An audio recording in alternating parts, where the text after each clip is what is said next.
આંગણવાડીમાં બધી જ બહેનો ઓલરેડી બધું કામ અત્યારે ઓનલાઈન કરે જ છે અને સરકાર જે આપે બધી બહેનો કરી જ રહી છે અને સરકારે જે અમને મોબાઈલ આપે તે મોબાઈલ અત્યારની હાલમાં ચાલતા જ નથી. બધી બહેનો પોતાનું પર્સનલ જ કામ મોબાઈલમાં કામ કરે છે.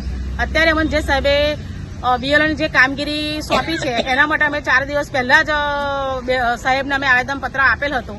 આજે અમને મીટિંગ માટે સાહેબે બોલાયેલા હતા પણ અમારી બધી બહેનો આ કામગીરી કરવા માંગતી નથી. બધી બહેનો 10 ચોપડી ભણેલી છે, કોઈ 12 ભણેલી, પણ જે 10 ચોપડી જે બહેનો ભણેલી છે એને ઇંગ્લિશ આવડતું જ નથી.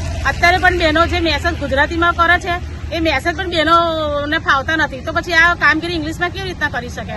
અને શિક્ષકો છે, તલાટી છે, એ લોકોને કામગીરી સોંપો ને. અને 75% શિક્ષકોએ કામગીરી લીધેલી જ છે પણ જે ગામમાં શિક્ષકોએ ના પડી તે એટલે વર્કરોને લીધું. પણ આંગણવાડી વર્કરોને એટલું બધું કામ હતું, બહેનો નવરી જ નહીં થતી. અત્યારે અમારે નવી હાલમાં સીએમની કામગીરી ચાલી રહી છે એટલે જે બાળકોનું વજન હોય છે એની કામગીરી પણ બહેનોને કરવાની. તો બહેનો કેટલું કામ કરી શકે? આપની માંગ શું છે? અત્યારે અમારી માંગણી એટલી જ છે કે બીએલઓની કામગીરી અમારી રદ કરે સાહેબ. અને બધી બહેનો અત્યારે અમે સાવલી ઘટકની અને દેશની તમામ બહેનો અહીંયા ઉપસ્થિત છે. આપની માંગ નહીં સંતોષે તો શું કરશો? અમારી માંગ નહીં સંતોષે તો બધી બહેનો રાજીનામું આપવા બધી બહેનો તૈયાર જ છે.